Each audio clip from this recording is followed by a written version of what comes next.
Jadi ada 5 nanti, kalau ini menurut Daniel Goleman, 5 kunci kecerdasan emosi.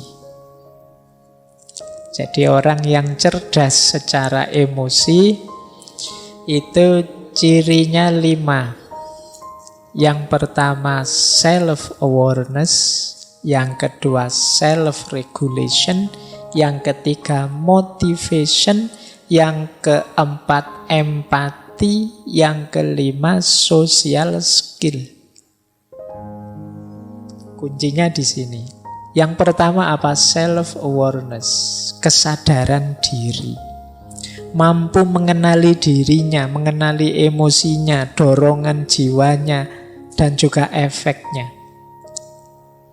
Nah, ini namanya self-awareness. Wah, saya itu biasanya kalau ketemu teman yang seperti itu mudah tersinggung.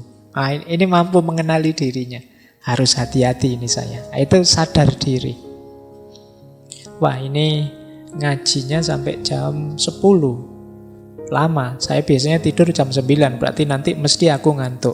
Kalau aku ngantuk, pikiran tidak jernih. Kalau pikiran tidak jernih, ya ngajinya tidak bisa masuk. Kalau kadang-kadang kalau ngantuk tidak ngerti kiri kanan, akhirnya nendang gelas. Kemudian, nah ini self-awareness, sadar diri. Jadi ngerti emosi-emosi yang bermain dalam dirinya. Dia bisa memprediksi kalau situasinya begini, nanti aku mesti begini. Kalau kondisinya begini, nanti aku mesti begitu. Ini orang yang sadar emosi. Yo, kalau tidak sadar emosi gimana kita ngontrolnya? Kecerdasan emosi itu kan secara umum bagaimana kita mengontrol emosi kita. Lah kalau kita tidak tahu yang dikontrol apa kan ya berat. Jadi yang pertama ini self-awareness, sadar emosi. Yang kedua, setelah sadar apa? Self-regulation, ngontrol. Nah, kalau tadi sadar menerima, kalau ini ngontrol. Saya tahu ngobrol dengan orang kayak gini ini mesti membuat mangkel, membuat tersinggung, tapi saya tahanlah. Saya tidak marah, sing waras ngalah wis tidak apa-apa. Nah, ini namanya mampu, orang yang cerdas emosi.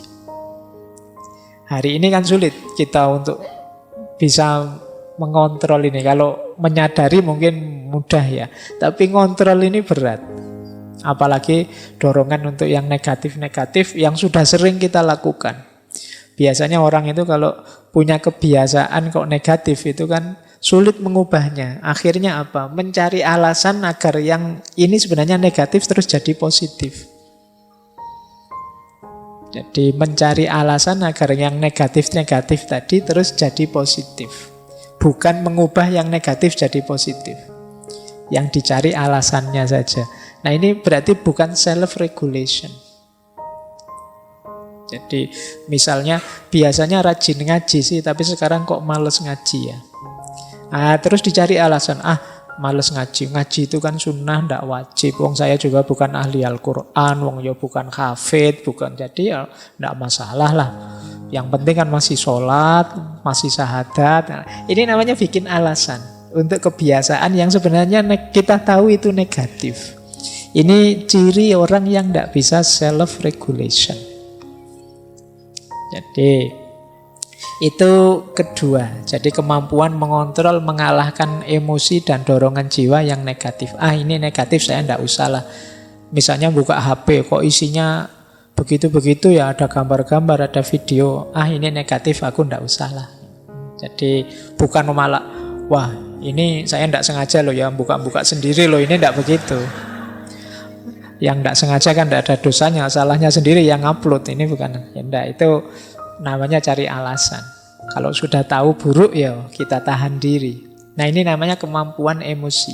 Jadi kecerdasan emosi untuk melakukan self-regulation. Yang ketiga motivation. Motivation ya melakukan sesuatu dari dalam, bukan karena dorongan atau pamrih dari luar. Saya mau sih Pak rajin, asal imbalannya apa? Kalau masih ada asal imbalannya apa, berarti belum motivation, belum termotivasi, masih berpamrih.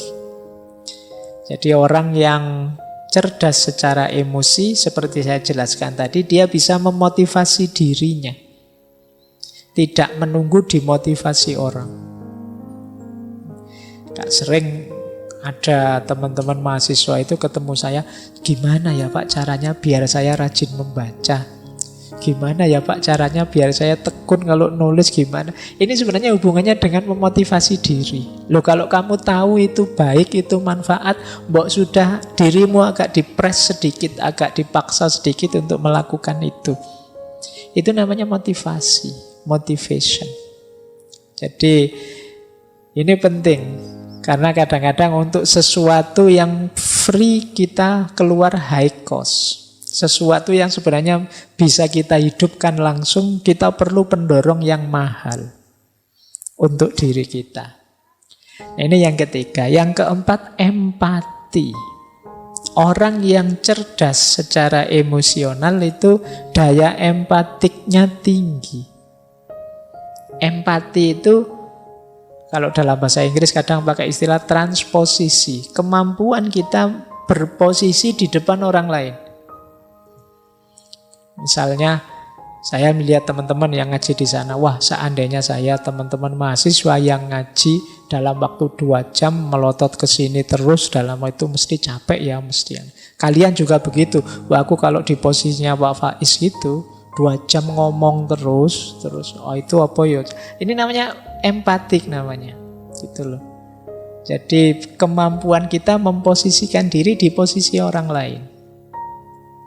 Seandainya aku seperti dia yang sedang sayang-sayangnya kok terus ditinggal. Mestinya ya sedih hatiku mestinya. Nah, ini namanya kemampuan empatik. Ndak ingin aku menertawai dia tapi kok ya kasihan ya. Kalau aku di posisi dia ya, itu namanya empati.